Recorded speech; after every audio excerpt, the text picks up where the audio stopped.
Hello, everybody, and welcome back to Thoughts and Coffee. My name is Sarah Barnes-Humphrey. I'm the founder and CEO of Let's Talk Supply Chain, as well as the Blended Podcast and founder of the Blended Pledge. Now, I'm super excited to be here with you today because we've got Christine Barnhart, the supply chain whisperer, all the way from Germany, and she's going to be joining us in just a few minutes. But of course, we need to give a bit of a shout out to our show sponsor, which is Secret Society of Supply Chain. Now, that is our free membership group. If you have not signed up, you want to run over there, or you can click the QR code in that top right-hand corner to access it. You can join it. We've got lots of conversations happening. I'm going to be sharing actually one of the conversations that are happening in our community just this morning because they're talking about what's happening in Asia. And of course, we're launching Asia really soon. And of course, I want to give a shout out to some of our newest members. We've got Tariq, Derek, James, Abigail, Lucy, Celeste, Rich, Harsh, Jose, Marcia, Mike, Adam, Fleming, Trevor, Divya, Greg, Hans, Ali, Crystal, Laura, and Karina. Welcome to the Secret Society of Supply Chain, and we're so excited to have you. Now, of course, if you're watching, we want to know where you're tuning in from. So make sure to put that in the comments, and we will give you a shout out. We'll put you up on the screen. And then if you've got any questions throughout the show, make sure to put those in the comments as well.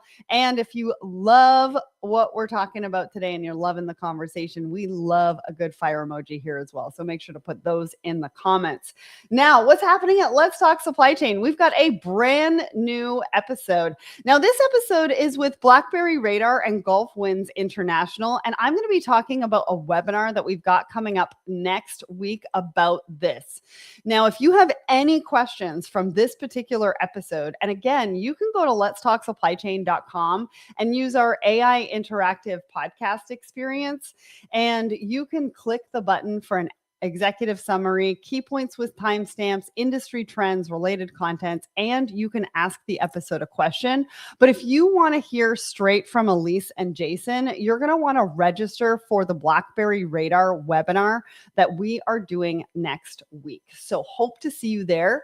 And then Wednesday, right after that, the following day at 1 p.m. Eastern, I'm going to be going live right here with the team of Reveal and one of my favorites, Irina Roska. Now, she's VP of Supply Chain and Operations for Verisight, and she's going to be talking about how the last mile has really helped her in making better decisions faster with her data while collaborating and partnering with Reveal. So go and click that attend button, even if you can't attend live, and we will send you the recording afterwards.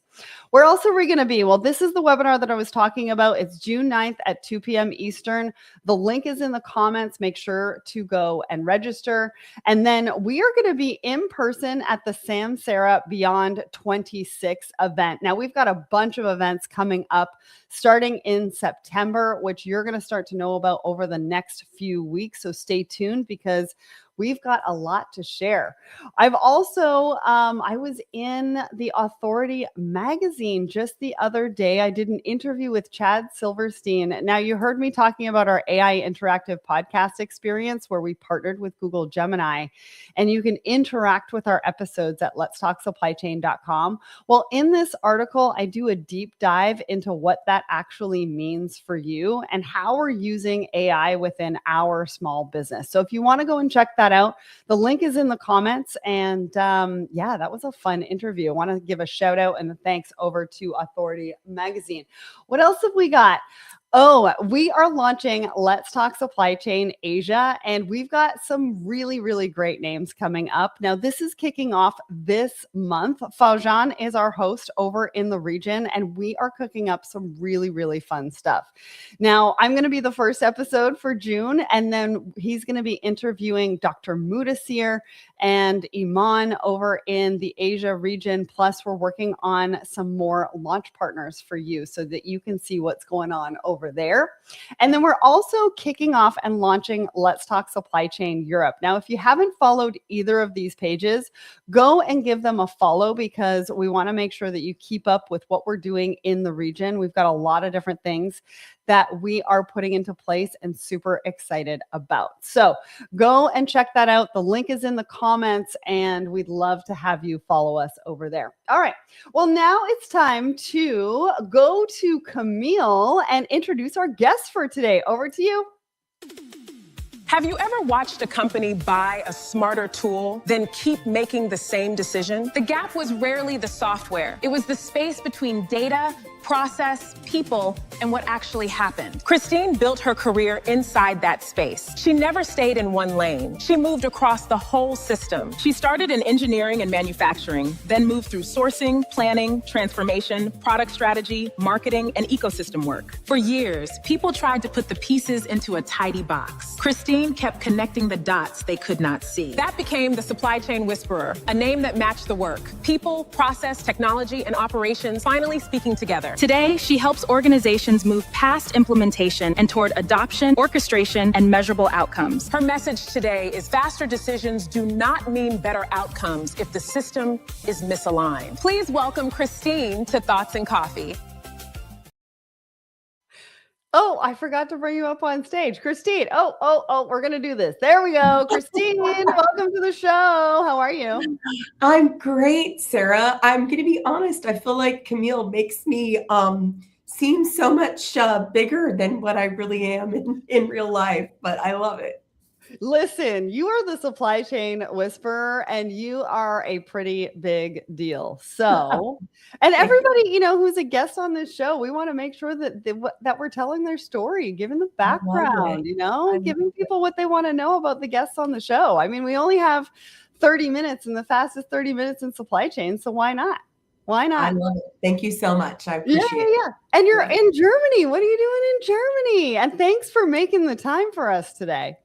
Yeah, I mean, you and I have talked, but the audience may not know that I jumped into the world of consulting about 9 months ago with Miebach, and our global headquarters are here in Frankfurt. So I'm actually at my first annual meeting. There's like 105 of us here. First opportunity I've had to really meet some of my colleagues and the thought leaders and the subject matter experts that are driving supply chain improvements all over the world. So it's been really fun thus far. Love that. Well, I want to give a shout out over to Kathy. We've got quite a few people on our Instagram pages as well. We've got Mazin, Laura, Spectra One, DVL, Transport and Logistic 360. It looks like they might be French. Not sure if they're in Montreal or in France. Chelsea, Vania, Navnath, Riz, and Rima. Thank you so much for joining us. All right, let's get into our poll of the week. So we ask you a question every single Wednesday morning across the Let's Talk Supply Chain LinkedIn, and we want to know, what is top of mind for you? And so this question is, be honest, what's the real reason supply chain meetings run long?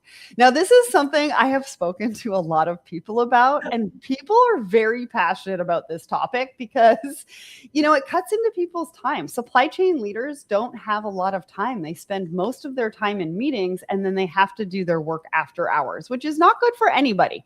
So we had 136 votes on this one. I told you this one was popular. 40% of you said quick side topics.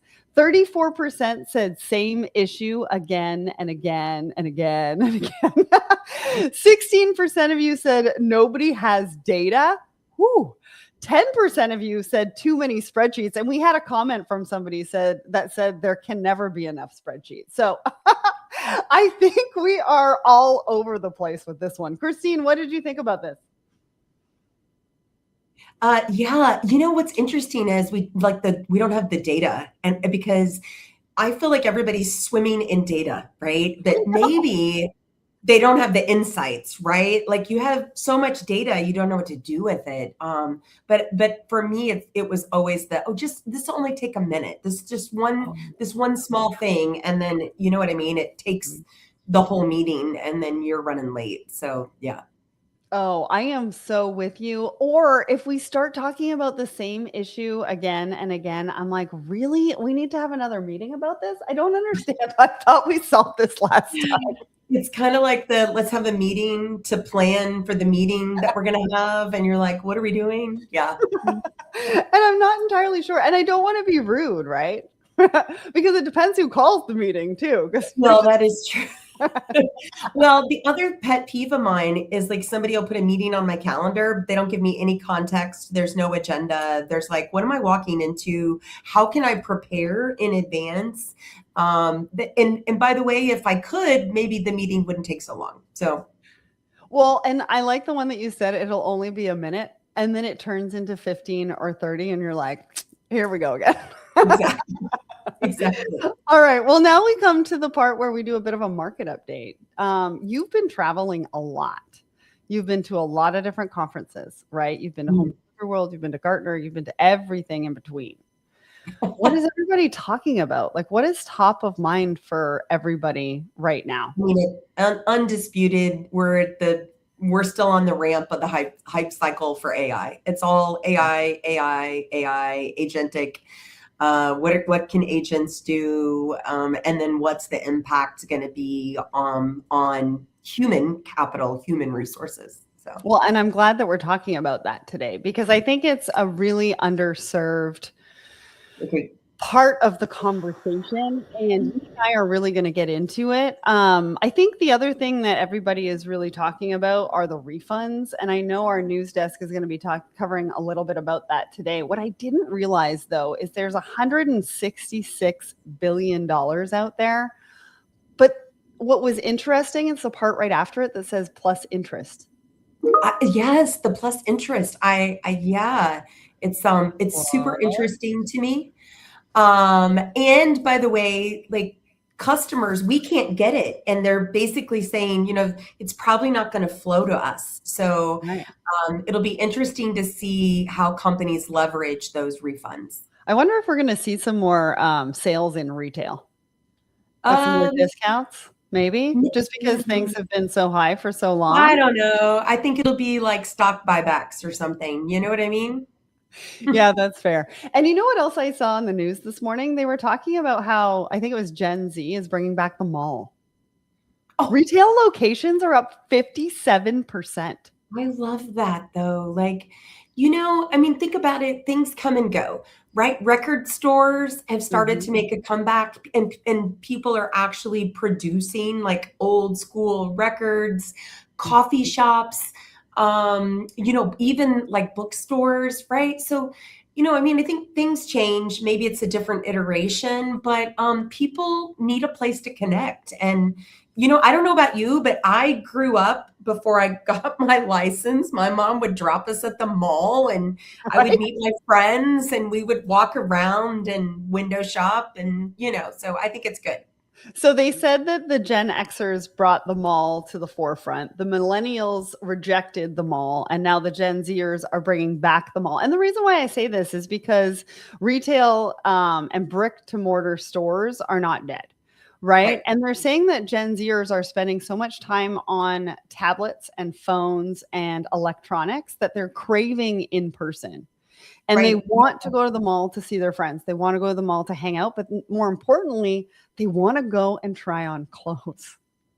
You mean they don't want to just have it shipped to their house and then ship it back? No, it's interesting. I think, the models change, right? So I think about, do you remember service merchandise? I don't know if that was a thing in Canada. No, but we had like the Sears catalog. Maybe? Similar. I feel like service merchandise was ahead of their time, right? So they had the products, they would have like one of each thing kind of on the shelf, and then the whole back of the store was a big warehouse, and you would go to the counter and you would be like, I want this wall clock. And then like 5 minutes later, it would come out this chute and you would take it home. And so I feel like maybe they were ahead of their time, because basically it was a warehouse, and they were fulfilling demand in a very different way, probably more consistent with the way that, Amazon and other online fulfillment does today. So I was so surprised. I was so surprised when I saw it on the news this morning, but happily surprised. Me too. Happily surprised. Because otherwise, we're going to end up with a lot of real estate that's not being used, commercial real estate. And, what do we use? What do we do with that? So, want to give a shout out to Susan. She's joining us from Orlando. She's given us our first fire emoji. Now we've got to get to our first article. Now, hang on to your hats, people, because we're going to be talking about this one for quite a bit. And I want to hear from you on this one, because we're talking about, will entry-level jobs be replaced by AI? Now, Christine and I have a lot of opinions on this, and I think it's really going to depend, but I also think it's going to take away our strategic thinking and critical thinking capabilities for the next generation. So, Christine, I'm going to let you go with this one first, and then we'll sort of talk about it back and forth. Yeah, I mean, I think everybody's talking about AI, right? And Gartner, really talks about, well, what's happening with entry-level roles. Mm-hmm. I think what's interesting about this is the fact that this is the same discussion that people were having at the onset of the first industrial revolution, right? Mm-hmm. What's going to happen to farm workers? What's going to happen to craftsmen and whatnot? And you know what? There was disruption. There was pain. People had to find, different ways of working. But ultimately, we actually grew the labor force. We grew employment, right? And so I think Gartner makes a lot of really great points about the models are shifting. We don't know exactly what it's going to look like, but we need to be thinking really critically about how do we provide training, context. Maybe it's supply chain apprenticeships. Maybe it's simulation.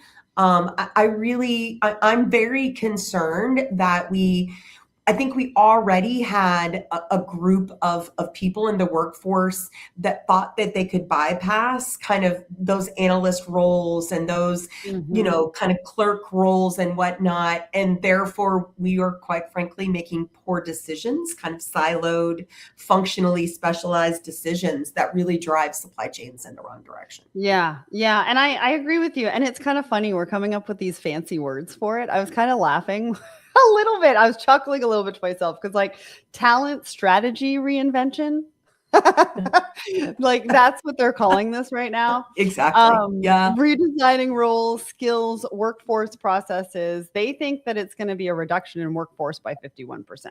But here's the deal. We want to be able to give people more opportunities for critical thinking and strategic thinking and being creative and more innovative. And that's what we have talked about AI doing. But what happens when you've got somebody that comes into the industry that has only learnt from being at college or university? They don't have hands-on experience. They're being given an AI tool to use, and you have to review it and make a decision as to whether this is the right information or not. Yeah, if you don't have a background in it, how do you do that?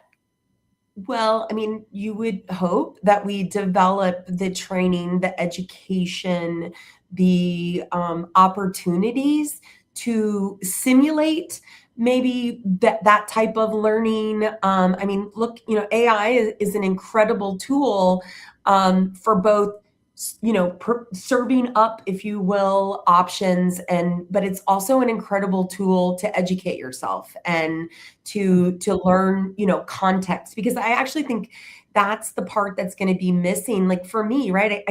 I started out in maintenance. Like I was in the factory. I understand what happens when a piece of equipment is down or when you have a bottleneck and things get backed up, right? And I carry that with me now, 30 years later. I think that kind of experiential learning maybe disappears, but then maybe it's virtual learning, right? And it's, you're going to get a similar experience, but in a virtual environment where, quite frankly, you're not actually breaking things, but you're still learning, right? So I saw something recently from a company, I think it was In Change, that is doing that type of simulation and, virtual problem solving and running companies, virtually so that you can get the experience. I think we're going to need more of that, quite frankly. Well, and if you think about the Gen Zers going back to the mall, How is that going to change? How are they going to expect their work experience to be? Is it going to be Well, flexible because they want to be in the office and they want to be around people and that's how they're going to learn as well? Is by the knowledge that can be imparted through conversations? I mean, I think that's part of it. I also think just, we're living in an age where disruption is the new normal. And I think, we can make predictions and we can try to do things that we think help and support people, but no one has a crystal ball. No one knows exactly, where things will settle. And it's the reason I go back to literally the economist, the analyst, the journalist in the late 1800s. They were making predictions for mass unemployment and how would we account for that. And yes, there was disruption. Yes, there was pain. But I think we're resilient. People in general are resilient. We will create new opportunities. We will create new things to work on. Yeah. The other side of the equation, Sarah, is people are having less children. So we actually were headed towards this great sandsemic where there are not enough people to do the work, to sustain the lifestyle and the consumer demand that we have. So to some extent, we need AI because there are not enough people to do the job. Yeah. Well, just a couple of things that I wanted to point out. Ina, who is a CEO in the industry, she commented on my post. We've removed thousands of longshoreman jobs with containers coming in and pools of typists with personal computers taking over. We may get to a state of entry-level jobs starting at a higher entry point of productivity and outcome. I had mentioned universal base salary. I've mentioned it on the show before. That is potential, and that's potential for coming. But you're right. We aren't having enough children. And that was brought up in a think tank that I was part of just the other day. So a couple of interesting things to think about. One is if you go to an interview, a job interview, and the other person has 1,000 hours on Claude and you have 30, they are most likely to get that job. So one thing to think about is to play around with the LLMs and to understand how it can optimize the job. The other thing is we had a post by Amos in Secret Society of Supply Chain, and they said Asia's warehouse labor shortage runs deeper than the PMI recovery story implies. Manpower Group reports 77% of APAC employers cannot fill positions in manufacturing in Asia Pacific. So if you're looking for a supply chain position, there is a talent shortage in the Asia Pacific region, and so that could be a place to look. Anyways, this has been a great discussion.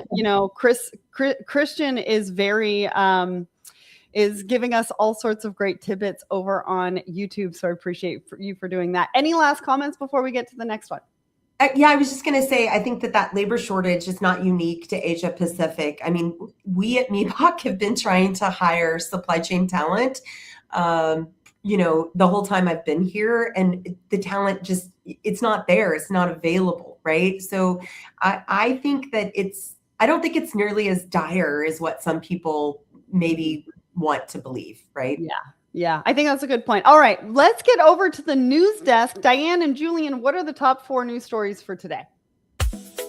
Sarah, we've got 4 desk stories: tariff refunds, procurement AI, tariff routing, and freight fraud. First up, tariff refunds are showing up in federal spending data. CBP withdrew about $17 billion by May 20. April's total was $3 billion.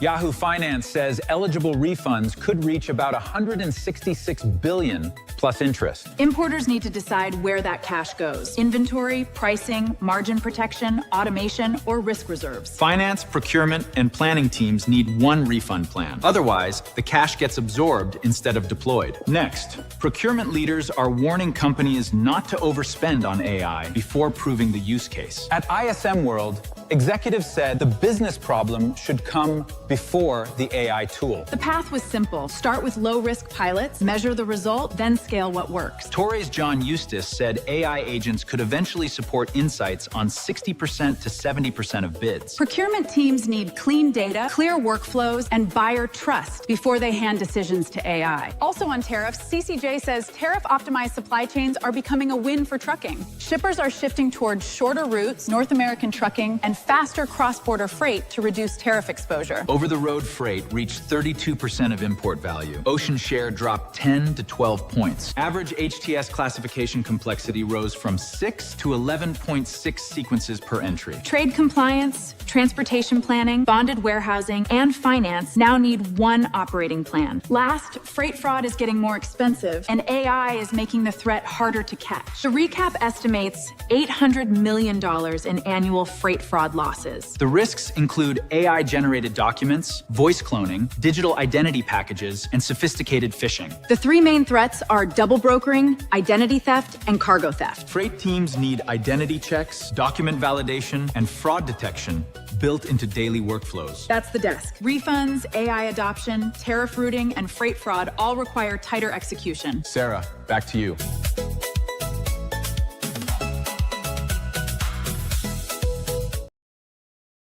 Love that. Those are some pretty big stories. I mean, and those are some pretty big numbers. $800 million in losses. AI deep fakes. I mean, if we're talking about AI on a variety of spectrums, Yes. and I know we need to get to our next article, but highly recommend you go and look into those stories a little bit more, because that's what's happening in supply chain this week. All right, let's get to our last article. Now, we're talking about a study that you guys did about supply chain transformation. You said something before we went live that I thought was so interesting. Can you share that with the audience? Yeah, I mean, the study showed that companies, if you will, are doing 5.7 transformations over a 5-year span. So what that really means is every year they're doing some type of a major transformation. That's a huge shift in the market.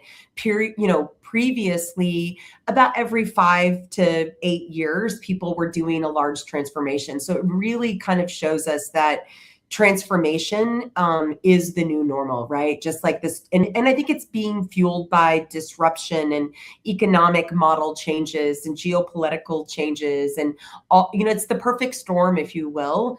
And I personally think it's really good for supply chain professionals because it keeps it interesting, right? It does keep it interesting. I'm a little bit worried about the leaders, though, that have to run these transformations every year on top of everything else that they're doing. So I really, really, really hope that organizations and the C-suite are going to give them some help to be able to do that, because that's quite a bit to go through. I mean, 80% being change management, it's all about the people, right? It's not necessarily the tech, the knowledge in technology that you need. You need the knowledge in people, and to be able to get people behind the change. And people are going to get burnt out, and they're going to get exhausted from transformation as well. And so how do you manage that? Now, one of the things I wanted to ask you, is it large transformation or is it smaller transformation? Because in this report, you said 2/3 are replacing major IT systems. So I wonder if there's smaller transformations more often. I think it's a mix, and it depends on the company and the market and the industry that the company is in. We see a variety, quite frankly. But a lot of companies even, they may do like a major software implementation, but then they come back 3 years later and they're re-implementing or changing the implementation because their business model or the climate within their industry is changing. That is actually, so, we used to do, as an example, like a planning, like we would, rip and replace once every maybe 10 years.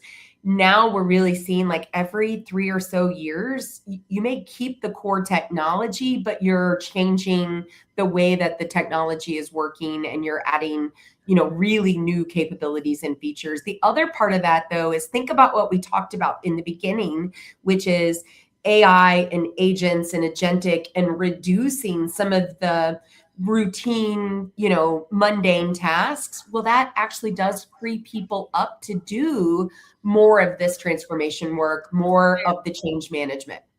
That is a really, really good point. I want to point out a couple of other stats, and we've put the link in the comments for you so you can go and check out this study yourself. 50% warehouse automation, 41% S&OP revamp, and 38% on AI. So AI is the third on the list, but I think it probably touches all of those above, including warehouse automation and S&OP revamp.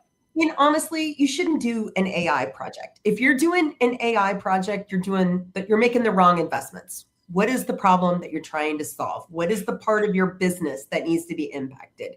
And then is some type of, AI approach to that appropriate? I love that. I love the air quotes. I can't believe we're at the end. We did not get to 3 articles today, and that's okay because I'm going to shift it to another day, and you guys are still going to get the information, I promise.